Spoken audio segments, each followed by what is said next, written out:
Bonjour et merci beaucoup pour l'invitation à l'ICV. Merci de me recevoir dans les murs effectivement de la cave d'Héraclès, notre partenaire. Et la symbolique, je trouve, elle est très très intéressante, elle est très très belle. D'accueillir un colloque des vins bio dans un cadre collectif, dans un cadre d'équipe, dans une collaboration, parce que c'est ainsi que nous on le voit chez Gérard Bertrand. Et effectivement, les enjeux de demain ne pourront être dépassés que si effectivement on a tous une action collective. Vous l'avez bien vu ce matin, c'est vrai que c'était très très intéressant de voir que effectivement si on se recroqueville sur nous-mêmes, on va pas y arriver. On va rester une niche et voilà, on s'arrêtera là. Donc l'ambition effectivement de notre région, je pense, elle vaut beaucoup plus que ça. Et je suis sûr qu'on a les moyens, on va y arriver. Donc brièvement, je vais vous présenter quand même la maison Gérard Bertrand pour ceux qui n'ont pas encore la chance de nous connaître. Donc voilà, Gérard Bertrand est bien la maison, bien entendu, est symbolisée et encore dirigée par Gérard Bertrand. Alors Gérard Bertrand, excusez-moi, je vais prendre le micro.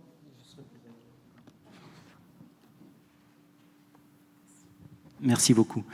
Donc voilà, Gérard Bertrand, c'est tout d'abord un fils de vigneron, c'est un vigneron des Corbières. Son papa, Georges Bertrand, est d'ailleurs un des fondateurs d'une entreprise collective, le Val d'Orbieu. L'a initié très très tôt dans la cave du domaine de Villemajou à faire ses premiers pas. Et son père, Georges Bertrand, avait une très très grande ambition, c'était de faire du Languedoc-Roussillon une des terres, un des territoires de grands vins dans le monde. Voilà. Malheureusement pour Gérard, son père est mort quand il était très très jeune. Mais voilà, Gérard, ça ne l'a pas lâché. Ça l'a guidé vers où il veut aller maintenant. C'est un monsieur alors, qui a une vision absolument incroyable et il est souvent visionnaire dans ce qu'il entreprend. C'est aussi, alors ce qui est intéressant, c'est il a eu d'autres vies. Gérard Bertrand, il a été aussi athlète de haut niveau puisqu'il a été rugbyman. Il était d'ailleurs capitaine du Stade Français juste avant leur montée en élite il y a quelques années. Et alors pourquoi je vous parle de ça? Parce que c'est très intéressant. Gérard, bon, vous l'avez compris, athlète de haut niveau, jeune. A eu quelques difficultés physiques donc on a essayé de le soigner par des médecines traditionnelles, on va dire, et qui ne lui allaient pas. Et un préparateur l'a conseillé de se diriger plutôt vers l'homéopathie. Et là, Gérard, il a trouvé beaucoup de sens. Et il a trouvé beaucoup d'équilibre. Et alors, je ne sais pas comment fonctionnent les slides. Voilà. Et donc, après Villemajou, il a acheté une propriété qui est le... Je ne sais pas comment... qui est le domaine de Sigalus. Donc, alors revenez, s'il vous plaît, sur la slide précédente. Domaine Sigalus. Et donc, quand il a acheté Sigalus, il a voulu y habiter. Donc, Sigalus, c'était un domaine en conventionnel. Voilà, donc avec tout ce qu'on sait du conventionnel. Et il a voulu y habiter. Il s'est dit non, c'est pas possible d'habiter dans un domaine conventionnel avec ma famille, y élever mes enfants. Il faut que j'applique au domaine voilà, ce que je prends, ce que je fais pour moi-même. Donc c'est-à-dire essayer de trouver un équilibre. Et on lui a conseillé, bien entendu, la biodynamie. Alors la biodynamie, elle existe donc à Sigalus depuis 2002. Et elle a, au fil des saisons, bien entendu, transformé le paysage. Elle a transformé, bien entendu, la vigne et elle a transformé le vin. Bon, pour les techniciens qui sont ici, par exemple, Gérard m'explique volontiers que le Sauvignon du conventionnel à celui de la biodynamie, il avait gagné 1,5 point d'acidité totale, par exemple. Et ça symbolise vraiment ce que peut donner une agriculture biologique, en tout cas un retour sur la biodiversité et un écosystème équilibré dans son environnement. C'est aujourd'hui appliqué sur les 15 propriétés du groupe. Donc, Donc vous connaissez peut-être le château L'Hospitalet dans la Clabe, mais il y a aussi le domaine de l'Aigle, le château La Sauvageonne qui est le plus proche d'ici, mais qui est quand même sur les terrasses du Larzac. Voilà. Aujourd'hui, ça représente 15 propriétés, 850 hectares, tout en biodynamie ou en conversion vers la biodynamie. Slide suivante, s'il vous plaît. Voilà, donc ça c'est pour les domaines. On applique exactement les mêmes préceptes pour la partie négoce. Alors pour le négoce, on a décidé d'ici 2020 d'avoir 50% de notre offre en bio. Alors ce qui est pas évident, donc on en parlait tout à l'heure, c'est vrai que pour nous il est très très frustrant d'avoir des freins qui sont dus à notre propre sourcing. C'est pour ça que nous sommes très très très optimistes et très demandeurs de vin bio pour les prochaines années, au moins pour les 10 prochaines années, parce que voilà, aujourd'hui on conquiert des nouveaux marchés sur lesquels on ne peut pas proposer de vin bio parce que forcément on n'a pas l'offre.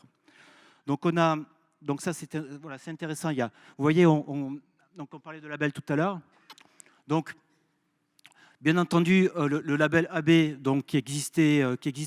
Alors on a la première marque de vin bio en France qui est la marque Autrement. Il y a une dizaine d'années, on a lancé les vins sans sulfite. Alors les vins sans sulfite, aussi très intéressant, c'est que quand on s'est mis à faire de la biodynamie, on nous a indiqué qu'il fallait effectivement vinifier avec des sulfites qui étaient plus bas que le bio d'ailleurs notamment. Donc on s'est essayé à faire des vins sans sulfite pour pouvoir jongler notamment avec les assemblages. Les très très belles réussites qu'on a eues sur Sigalus nous ont incité à démarrer une gamme de vins sans sulfite. Alors au début, effectivement, elle n'était pas tout à fait bio. Elle était sur un autre label, d'ailleurs, Anteravitis, parce qu'effectivement, on n'avait pas le sourcing, on n'avait pas les beaux vins. Aujourd'hui, on les fait. On les fait notamment ici à la cave d'Héraclès. Et l'idée, voilà, c'était d'offrir un vin sans. Et alors, un vin sans, pourquoi ? Pour avoir du plus. C'est pas pour enlever des choses. Encore une fois, si vous souhaitez les goûter, c'est vrai que c'est des vins qui sont très intéressants parce qu'on enlève du sulfite et en même temps on gagne du fruit, on gagne une profondeur, une gourmandise qu'on peut avoir que juste. On a exactement le goût du raisin dans un verre. C'est une espèce d'assemblage de mou au niveau aromatique, de mou et de vin. C'est absolument délicieux avec des durées de conservation. D'ailleurs, on les a dégustés. On a dégusté les 2011 il y a pas plus tard que le mois dernier, avec quelques confrères qui sont dans la salle ici. On a dégusté des Syrah qui étaient encore même sur la réduction et qui s'ouvraient comme des très très belles, des très très grandes Syrah. Donc vraiment absolument délicieux et aussi un chardonnay très étonnant. Bon, ça c'est pour les sulfites, les sans sulfites. Vegan, c'est grâce un petit peu à la cave d'Héraclès aussi qu'on a initié le vegan. Et c'est quelque chose aussi qu'on systématise sur nos vins sans sulfite. Bee-friendly, alors Bee-friendly, on a une très très belle et généreuse démarche avec la vallée, ce qu'on appelle la vallée Bee-friendly en IGP Cévennes. Donc alors la certification Bee-friendly vient se rajouter, c'est une certification plus dont on a absolument besoin puisqu'on va essayer de protéger tous les insectes pollinisateurs qui font partie du cercle vertueux de la biodiversité et qui participent à l'équilibre des écosystèmes. Donc c'est quelque chose sur lequel aujourd'hui on démarre. C'est quelque chose que vraiment on souhaite développer, non pas pour ajouter une étiquette sur une étiquette, mais parce que vraiment ça fait partie intégrante de ce qu'on sait faire et de ce qu'il faut faire. Donc le Déméter, en biodynamie, je vous en ai parlé.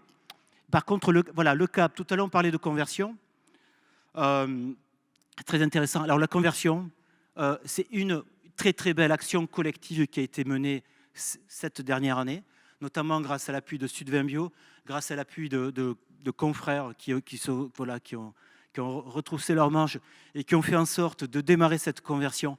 Alors ça, c'est une conversion, c'est un label à double détente, j'ose dire.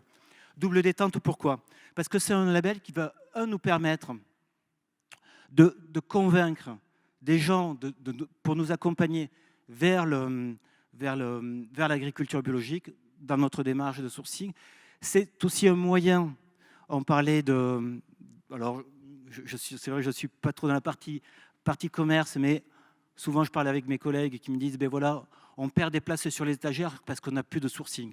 C'est un excellent moyen de repositionner des vins sur les étagères des rayons bio avec un vrai sens et un vrai sens pour le consommateur, c'est-à-dire qu'il participe à la conversion et il participe à la restructuration vers un vignoble en agriculture biologique. La deuxième détente, bien entendu, c'est qu'au bout de 2-3 ans, le vin est bio et il peut profiter à tous. Slide suivante, s'il vous plaît. Donc, je vous parlais en termes de stratégie pour notre groupe. Pour nous, il faut produire bio et produire meilleur. Alors, il faut bien sûr, pour le faire, on a vu que quand même produire bio, ça a généré des coûts. Hein, c'est pas neutre. Et on est absolument convaincu qu'on ne peut pas faire du bio low cost. Voilà. Le bio, ça se paye, bien entendu, parce que ça demande plus de travail. En revanche, et il y aura toujours des pays, on a vu les autres pays concurrents, entre guillemets, il y avait l'Espagne, bien entendu, l'Italie. Je sais que si on veut acheter des chardonnays bio espagnols, ils sont quand même beaucoup moins chers que les Français. Donc ça, voilà, c'est quelque chose qu'il faut quand même garder à l'esprit. Donc il vaut mieux faire des chardonnays bio bien payés, mais voilà, je vais y venir juste après, mais quand même sur de belles qualités. Et il y avait tout à l'heure en 5e ou 4e position, je ne sais plus, il y avait les États-Unis et la Chine. Alors c'est vrai que moi je vais vous parler de manière globale et pas forcément de manière franco-française, mais voilà, la Chine est là, les États-Unis sont là, et voilà, quand ils vont vouloir démarrer et appuyer sur le bio, ils vont quand même nous gêner, nous en tout cas sur les marchés internationaux. Deuxième point, il faut être vraiment beaucoup plus exigeant sur la qualité de nos vins. Parce que pourquoi ? Aujourd'hui, on n'est pas au niveau où on devrait être, notamment sur les rouges. Sur les rouges, si on demande aux consommateurs, il y a une slide très intéressante à la fin, je ne sais pas si on va y arriver, mais peut-être que je parle un peu trop. Pourquoi il faut être plus exigeant ? Parce que forcément, au consommateur, on va lui demander de payer plus cher. Et si on demande à quelqu'un de payer plus cher, il faut qu'il en ait pour son argent. Le consommateur, on le trompe une fois, on ne peut pas le tromper 2 fois. Donc si en face d'un prix un peu plus élevé, on ne met pas une qualité, on ne va pas y arriver. Alors je ne parle pas des blancs ou des rosés où on parle plutôt de vins à process, mais là je parle plutôt des vins à savoir-faire. On distingue les vins de quelque part, comme des vins du Languedoc-Roussillon, des vins qui ont un goût de quelque chose. Alors c'est vrai, je vais continuer quand même un petit peu. Non, ce que je voulais vous dire, c'est que voilà, véritablement, nous on est vraiment, on croit. Juste la dernière slide, et je vous embête pas plus. La dernière qui est, voilà, juste voilà, celle-ci. Merci beaucoup. Bon, la croissance attendue en 2022, c'est 1 milliard de bouteilles de vin bio. Première information. Deuxième information, il y a 2 marchés qui n'ont pas encore réagi, c'est les marchés les plus pollueurs. Je l'entends, c'est bientôt des consommateurs qui vont s'apercevoir que chez eux, voilà, on n'est pas forcément très très bien lotis au niveau environnemental et qui vont réagir. Nous, on vend beaucoup de vin aux États-Unis aujourd'hui, mais on vend pratiquement rien en bio. Pourquoi ? Parce que on n'a pas le sourcing et le public n'a pas encore réagi. Il est en train de réagir, il suffit de voir ce qui se passe en Napa-Valley. Deuxième point, vous avez vu, en France, on est à 10% de bio. Dans le monde, on est à 3,6%. Donc la marge de progression, on a un boulevard devant nous. Donc nous, on est résolument enthousiastes par rapport à l'avenir. Et voilà. Et comme on dit, comme me dit Gérard Bertrand, et il a bien raison, c'est voilà, tout seul on va plus vite, mais ensemble on va beaucoup plus loin. Voilà. Merci beaucoup. Merci Stéphane Kerald. Merci.